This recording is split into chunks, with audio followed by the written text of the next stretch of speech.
아멘. 귀한 찬양 너무나 감사합니다. 우리 옆에 분들과 함께 인사해 볼까요? 가슴에서 이제 꺼내는 겁니다. 하트를. 사랑합니다. 네, 사랑합니다. 할렐루야. 사랑으로 가득한 사랑의 공동체가 되기를 축복합니다. 아멘. 우리 한국 사람들이 잘하는 것 세 가지가 있습니다. 여러분 뭐겠습니까? 첫째는 싸움을 잘한다고 합니다. 동의하십니까? 네. 두 번째는 속이는 것, 거짓말을 잘한다고 합니다. 네.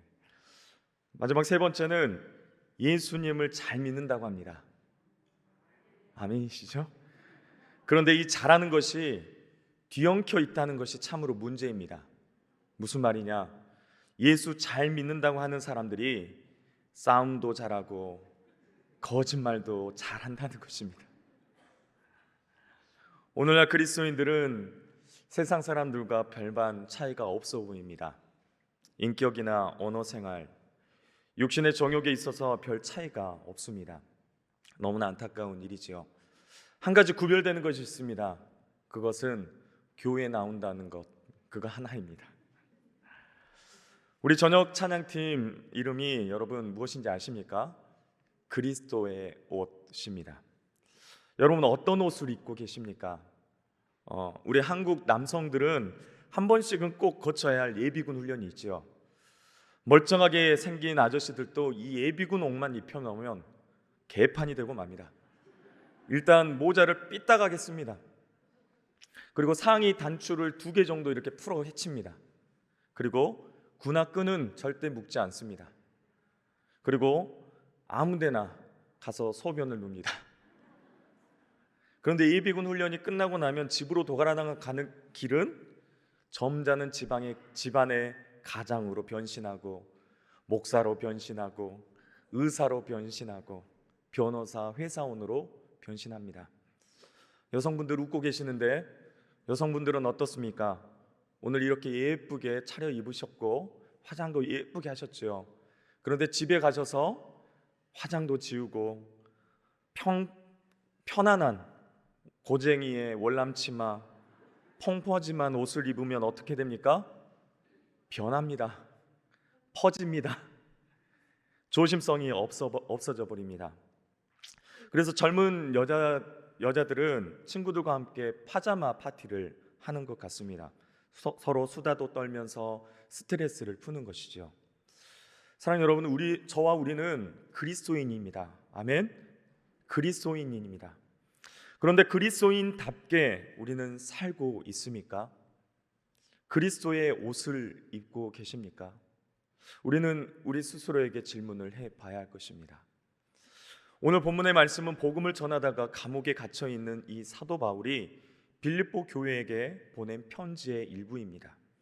감옥에서 나올 수 있을 것인지 아니면 사형을 당할 것인지 두 갈림길에 있었던 사도 바울이 많은 사랑을 입었던 빌립보 교회의 성도들에게 유언과 같은 그런 심정으로 편지를 보냈습니다. 당시 빌립보라는 지역은 로마 식민지로서 로마 군대에 전역한 군인들이 그곳에서 로마 군대의 헌신의 대가로 로마 시민권을 얻어서 살던 도시였습니다. 그래서 빌립보 시민들은 로마 시민들보다 더 로마적인 삶을 보여주기를 원했습니다. 로마의 언어를 사용하면서 로마인들처럼 옷을 입고 로마인들처럼 먹고 로마 시민으로서의 모든 권리를 행사하고 싶었습니다. 그들은 로마 시민의 대우를 받고 권리만 누리는 것만이 아니라 의무도 지켜야 했던 것입니다. 바로 로마 시민이면 로마 시민답게 살아야 한다는 것입니다.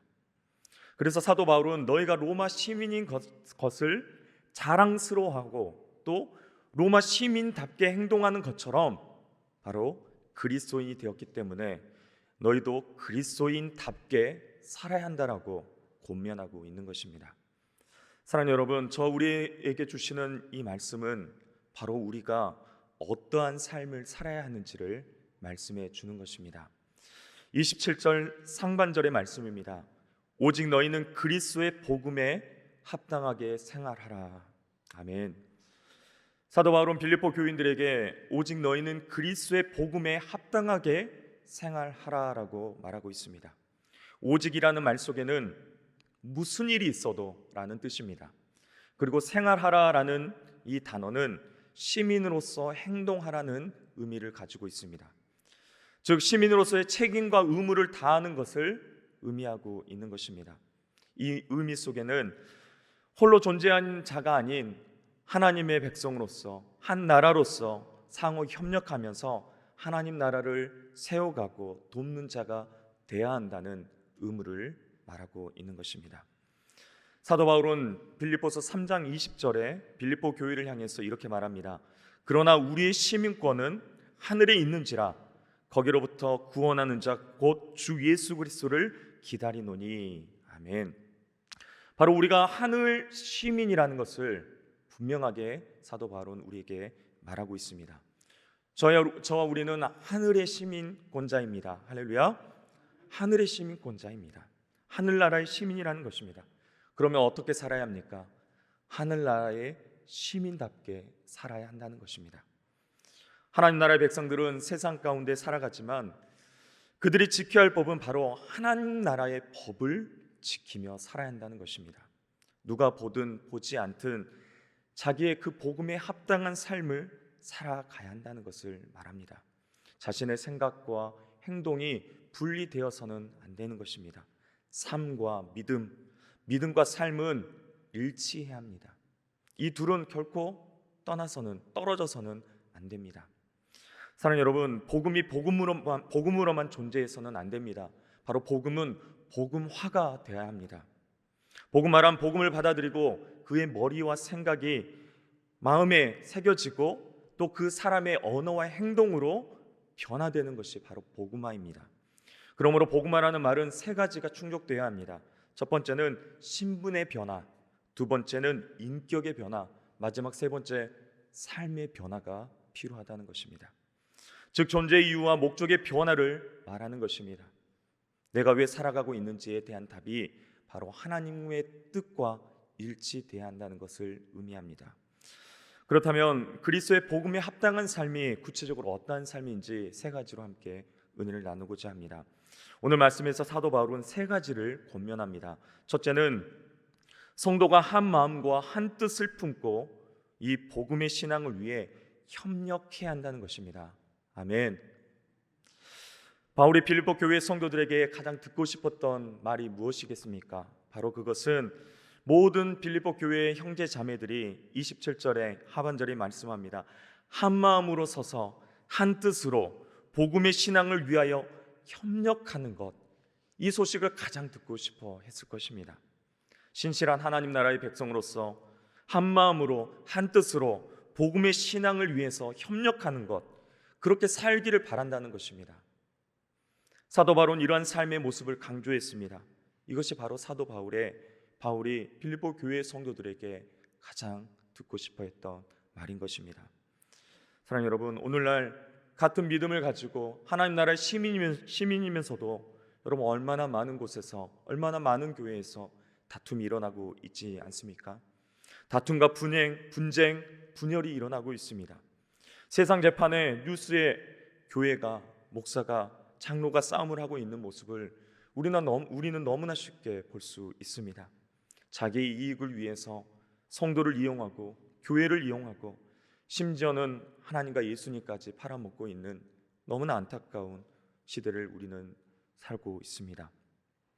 태극기 집회에 가서 기도하고 시위하는 모습, 또 작년 8월 15일에 광화문 집회를 주도했던 정강훈 목사의 사랑제일교회나 최근 문제가 되었던 인터컵, IM 선교회 등, 또 3.1절에도 또 기도한다고 모이지 않았습니까? 한국 교회 전체가 욕을 먹고 있는 상황입니다. 세상의 빛과 소금인 신분을 잊어버린 채 오히려 세상이 교회를 걱정하고 비난하고 조롱하는 시대가 되어버리고 말았습니다.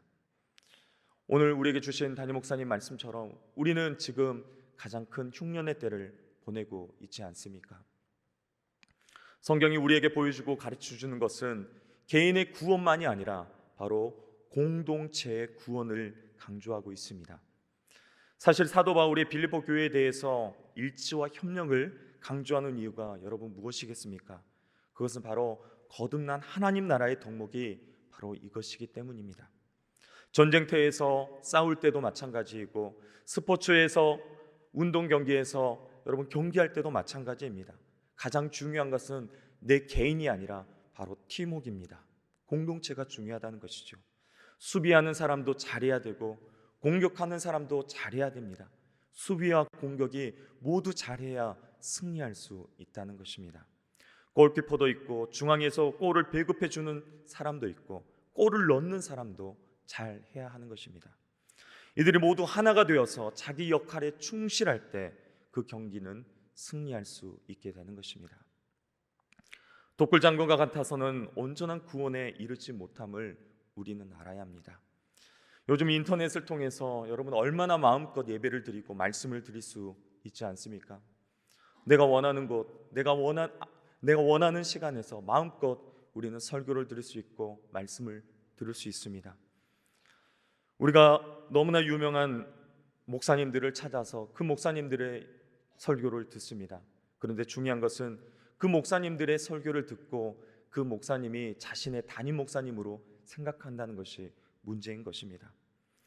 여러분, 그게 무슨 교회 생활이겠습니까? 자기 혼자 은혜 받고 자기 혼자 열심히 하는 것, 여러분 그것은 개인적으로 필요한 그냥 경건 생활을 하는 것뿐이지요. 교회는 교회의 머리가 되시는 예수 그리스도와 함께 몸된 저와 우리 모두가 서로 연결되어서 함께 하고 있는 공동체라는 것을 우리는 기억해야 합니다. 초대교회처럼 모이기에 힘쓰고 함께 예배드리고 함께 교제하고 함께 성도의 짐과 또 아픔과 슬픔을 덜어주며 사랑으로 함께 섬기며 나아갈 때 하나님이 기뻐하시는 아름다운 공동체가 될 줄 믿습니다. 사랑하는 여러분, 우리는 한 마음으로 서로 도우면서 힘을 합쳐서 하나님의 일을 감당해야 할 것입니다. 우리 빌립보서 2장을 한 장을 더 넘기셔서 2장 2절부터 3절 말씀을 다시 한번 함께 합독하도록 하겠습니다. 빌립보서 2장 2절과 3절입니다. 마음을 같이하여 같은 사랑을 가지고 뜻을 합하여 한 마음을 품어 아무 일이든지 다툼이나 허용으로 하지 말고 오직 겸손한 마음으로 각각 자기보다 남을 낮게 여기고. 아멘. 주 안에서 가족된 성도들은 서로 한 마음으로 함께 복음의 신앙을 위해서 협력해야 합니다. 아무 일이든지 다툼이나 허용으로 해서는 절대 안 되는 것입니다. 그리고 오직 우리 안에 겸손한 마음이 있어야 합니다. 우리 모두가 예수님의 겸손한 마음을 품고 한 마음으로 서로 이해하고 협력할 때 아름다운 공동체가 되는 것입니다. 그러나 만일 우리 안에 내가 저 사람보다 낫다라는 교만함이 생긴다면 여러분 하나가 되지 못합니다. 함께 협력해서 하나님의 일을, 교회를 아름답게 세워갈 수 없다는 것입니다. 그럼 우리가 한 마음으로 서로 도우면서 주님의 일을 하려면 가장 경계할 것이 바로 교만과 다툼입니다. 계속해서 우리에게 말씀하는 것이 여러분 무엇이겠습니까? 싸우지 않아야 한다는 것입니다. 내 안에 들보를 보고 예수님의 겸손한 마음을 내 안에 본받아서 감사함으로 우리가 하나님 앞에 하나됨으로 하나님 앞에 나아가야 될 것입니다. 협력해야 한다는 것입니다. 만일 우리가 각자 자기의 생각과 자기의 의지대로 행한다면 우리는 한 마음과 한 뜻으로 교회를 섬길 수가 없습니다. 우리 모두는 우리의 각자의 뜻과 생각을 내려놓고 하나님의 뜻을 쫓아 살아가야 할 것입니다. 뜻을 합하여 한 마음을 품어 함께 맞추어야 할 줄로 믿습니다. 즉 그리스도의 복음에 합당한 이 삶이라는 것은 복음의 신앙을 위해서 한 마음으로 그리고 한 뜻으로 서로 협력해야 한다는 것을 여러분 명심하시기를 축복합니다. 여기서 복음의 신앙이란 무슨 뜻이 있겠습니까? 빌립보서 1장 20절에 보면 사도 바울은 살든지 죽든지 내 몸에서 그리스도가 존귀하게 되기를 원한다라고 말합니다.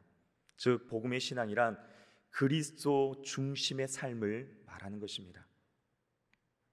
다시 말하면 그리스도의 중심의 삶이 바로 철저한 복음 중심의 삶이라는 것입니다. 사도 바울에게 주 예수 그리스도의 복음이 바로 그의 인생의 전부가 되었습니다. 그러기에 그는 서슴지 않고 복음의 신앙이라고 그는 고백하며 그 복음의 신앙에 사로잡혀 자신의 생명도 조금도 아깝지 않게 주의 복음을 위해서 자신의 생명을 드릴 수 있었던 것입니다. 사랑하는 여러분, 바로 그리스도의 복음을 위해, 우리 신앙교회를 위해 우리는 한마음 한뜻으로 서로 협력해야 될 줄로 믿습니다. 우리 신앙 공동체가, 우리 모두가 한마음과 한뜻으로 예수 그리스도의 복음의 신앙을 위해서 사도 바울처럼 나가야 할 것입니다. 특별히 아름다운 보랏빛 계절, 이 사순절 기간에 우리는 우리의 각자의 뜻을, 각자의 생각을 다 내려놓고 십자가 밑에 내려놓는 것입니다. 그리고 오직 주님의 뜻, 그 십자가의 길을 따라가는 그 순종함으로 주님 앞에 나아가는 저와 우리 모두가 되시기를 간절히 축복합니다. 계속해서 복음의 삶, 복음에 합당한 삶 두 번째는 대적하는 세력에 대해 두려워하지 말고 담대함으로 맞서는 것입니다. 사도 바울은 빌립보 교회 성도들이 자기가 예수 그리스도의 복음 때문에 옥에 갇혀 있음에도 불구하고 두려워하지 않고 오히려 주님 안에서 신뢰함으로 하나님의 말씀, 즉 복음을 담대하게 전하기를 원했습니다. 사랑하는 여러분, 복음에 합당한 생활이라는 것은, 삶이라는 것은 바로 담대한 마음을 가지는 것입니다. 아멘. 두려워하는 마음이 아니라 복음에는 능력이 있기 때문에 우리는 담대한 마음을 가져야 합니다. 그래서 사도 바울은 그들에게 28절 상반절에 무슨 일이든지 대적하는 자들 때문에 두려워하지 말라라고 우리에게 권면했던 것입니다. 그러면서 사도 바울은 28절 하반절에 빌립보 교회 성도들에게 이렇게 위로의 말을 전합니다. 당신들이 핍박을 받는 것은 당신들을 핍박하는 대적자들에게는 멸망의 증거이지만 당신들에게는 구원의 증거입니다. 당신들이 그 대적자들의 핍박을 믿음으로 끝까지 견뎌 이겨나가는 것이 바로 당신들에게는 구원받은 증거가 되는 것입니다. 아멘.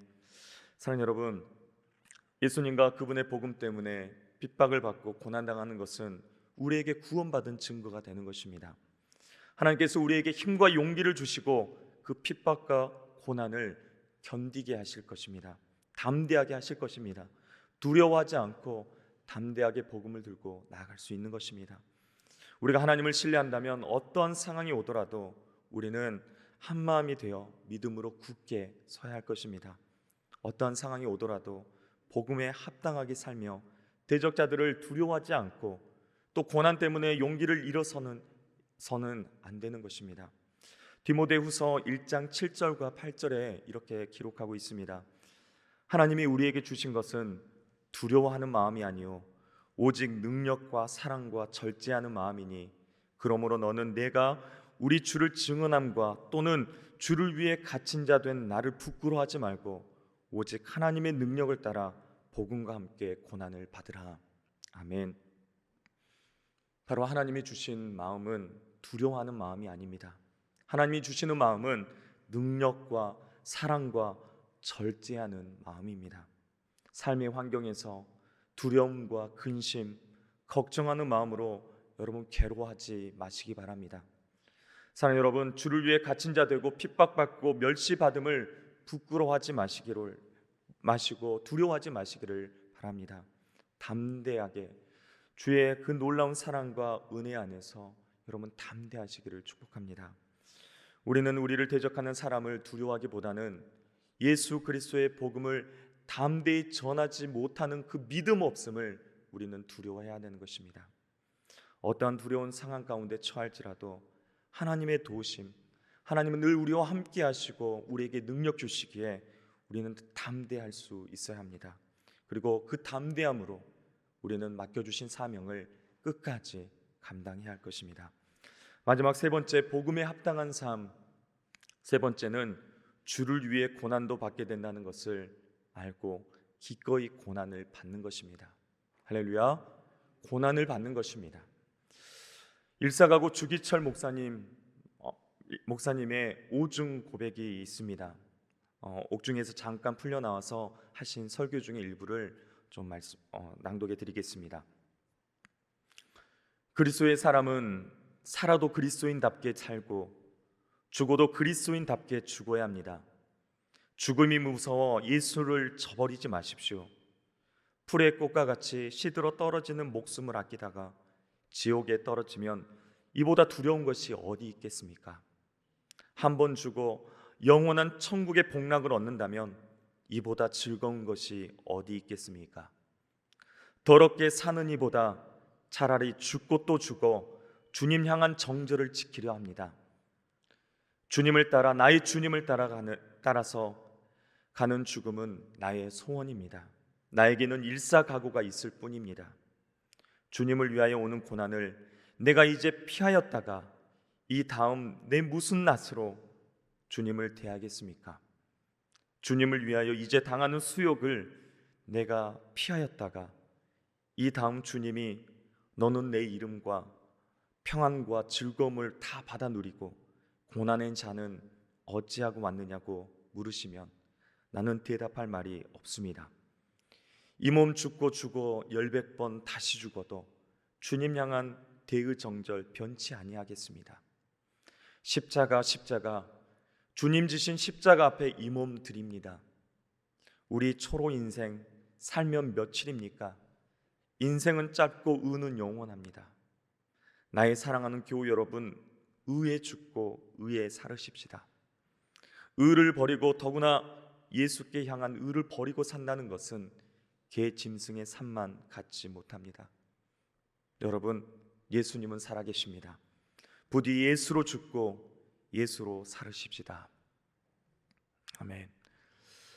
이 설교 후 주 목사님은 신사참배 거부로 인해 5번째 수감이 되었습니다. 1944년 4월 21일 금요일 밤 9시에 숱한 고문의 끝에 만신창이가 된 목사님은 평양 형무소의 한 귀퉁이에서 49이라는 젊은 나이로 순교하셨습니다. 목사님은 마지막 운명의 순간 내 여호와 하나님 나를 붙드소서 그렇게 웃으며 운명하셨습니다. 사랑하는 여러분, 축복만이 은혜가 아닙니다. 고난도 축복이고 은혜라는 것을 여러분 기억하시기 바랍니다. 고난이 우리에게 은혜가 되는 것입니다. 그리고 우리에게 참된 믿음이 있다면 여러분 고난의 길을 기꺼이 걸어갈 수 있어야 합니다. 믿음이 없는 사람에게는 고난은 그저 고난일 뿐입니다. 그러나 믿음으로 사는 사람에게는 고난도 은혜로 통과하는 과정이라는 것을 여러분 기억해야 합니다. 세상에 속하지 않는 성도를 세상이 미워하며 핍박할 때 하나님은 그런 고난 가운데서도 믿음으로 승리하도록 성도에게 은혜를 주십니다. 이처럼 우리에게 참된 믿음이 주어지고 고난을 바라보는 눈이 달라지고 또 우리는 참된 천국 시민으로서 우리는 담대하게 살아갈 수 있어야 합니다. 사랑하는 여러분, 저와 우리 모두는 매일매일 그리스도의 고난에 참여하고 있는가, 우리의 모습을, 우리의 삶을 여러분 점검해 보아야 합니다. 고난을 피하고 있지는 않습니까? 편한 길로 가고 있지는 않습니까? 내게 지어진 십자가를 버리고 예수님을 따라간다라고 하고 있지는 않습니까? 스스로 육체에 대한 고통이 아니라 복음에 합당한 생활을 하고 있는지 우리는 우리의 모습을 점검해야 합니다. 이것이 바로 우리가 당하는 진짜 고난이 되기 때문입니다. 내가 믿는 복음, 내가 이해하고 알게 된 그 말씀에 따라서 여러분 우리는 합당하게 생활하고 있습니까? 우리가 그렇게 합당한 그 십자가에 합당한 복음에 합당한 삶을 살려고 할 때 우리에게 오는 것은 지극히 당연한 고난인 것입니다. 우리의 삶이 힘들고 어려운 것은 당연한 것입니다. 내 삶이 제약을 받고 있고 내가 성도로서 천국 백성으로서 이 세상에서 지금 살아가고 있는 것이 힘들다고 한다면 우리는 고난의 길을 여러분 동참하고 있는 것입니다. 바로 복음에 합당하게 생활하고 있다는 것을 의미하는 것입니다. 그러나 여러분, 세상과 타협하고 아직도 세상의 소리에 세상의 즐거움에 빠져서 그 좁은 길, 십자가의 길을 걷지 않고 넓은 길로 아직도 편한 길로 걷고 있다면 우리는 돌이켜 다시 예수님 가신 그 길, 그 고난의 길로 우린 나가야 할 것입니다. 사도 바울은 빌립보에서 수많은 고난을 받았습니다. 데살로니가전서 2장 2절에는 이렇게 말합니다. 너희가 아는 바와 같이 우리가 먼저 빌립보에서 고난과 능욕을 당하였으나 우리 하나님을 힘입어 많은 싸움 중에 하나님의 복음을 너희에게 전하였노라. 사도 바울이 빌립보에서 옷이 찢기고 또 수많은 매를 맞았고 또 발에 차고에 매어 감옥에 갇혔다는 사실이 사도행전 16장에도 기록되어 있습니다. 바울이 당했던 고난은 그리스도가 당했던 고난과 같은 고난입니다. 그래서 사도 바울은 골로새서 1장 24절에 그리스도의 남은 고난을 나에게 채운다라고 말씀하고 있지 않습니까? 이제 빌립보 교회 교인들에게 그 고난은 사도 바울의 고난에 동참하는 것과 같습니다. 고난을 받으며 우리는 하나라는 것을 깨닫는 것입니다. 그리고 그는 갈라디아서 6장 17절에 내가 내 몸에 예수 그리스도의 흔적을 지니고 있다라고 말하고 있습니다. 사랑하는 여러분, 예수님 때문에 고난받아 내 안에 예수 그리스도의 흔적이 남아 있습니까? 우리가 잘 알고 있는 마커스라는 찬양팀이 바로 예수 그리스도의 흔적을 지닌 자라는 뜻입니다. 복음을 전하다 쫓겨나고 복음을 듣다가 핍박당하고 고난당했던 그런 자들이 바로 마커스라는 것입니다. 예수 그리스도와 그분의 복음을 전함에 있어서 수많은 고난을 받았던 사도 바울은 예수 그리스도를 위하여 받은 그 고난을 하나님의 은혜라고 말합니다.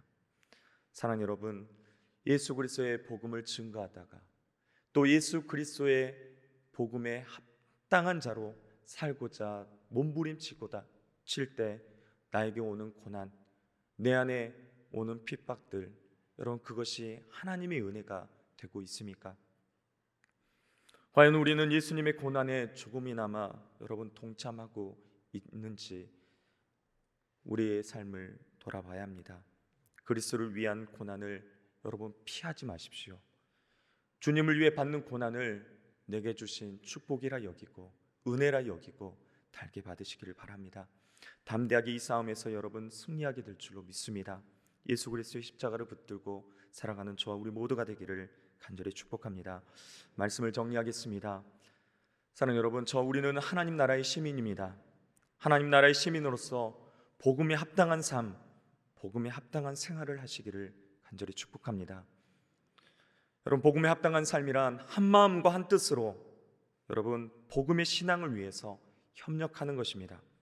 우리의 각자의 생각과 우리의 각자의 뜻을 내려놓고 이제 우리는 하나님의 뜻을 쫓아서 우리 교회를 다시 세우고 담임 목사님과 한 마음 한 뜻이 되어 우리는 함께 달려가야 할 것입니다. 또한 하나님 복음에 합당한 삶 두 번째는 대적하는 세력에 대해 두려워하지 말고 담대함으로 나아가는 것입니다. 대적자들의 핍박을 끝까지 믿음으로 견디고 이기고 나아가는 것, 여러분 그것은 구원받은 증거가 되는 것입니다. 마지막 세 번째는 성도들은 주를 위해 고난도 받게 된다는 사실을 알고 고난을 은혜로 여겨야 합니다.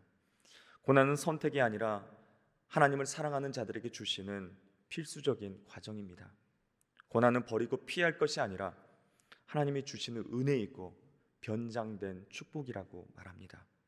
이 고난의 용광로를 통과하는 자들에게는 하나님의 형상으로 아름답게 빚어가시고 세워주실 줄 믿습니다. 우리에게 예수 그리스도의 흔적이 있는 것이 감사하고 기쁨임을 고백하며 복음에 합당한 삶을 살아내는 우리 모두가 되시기를 간절히 축복합니다. 기도하겠습니다.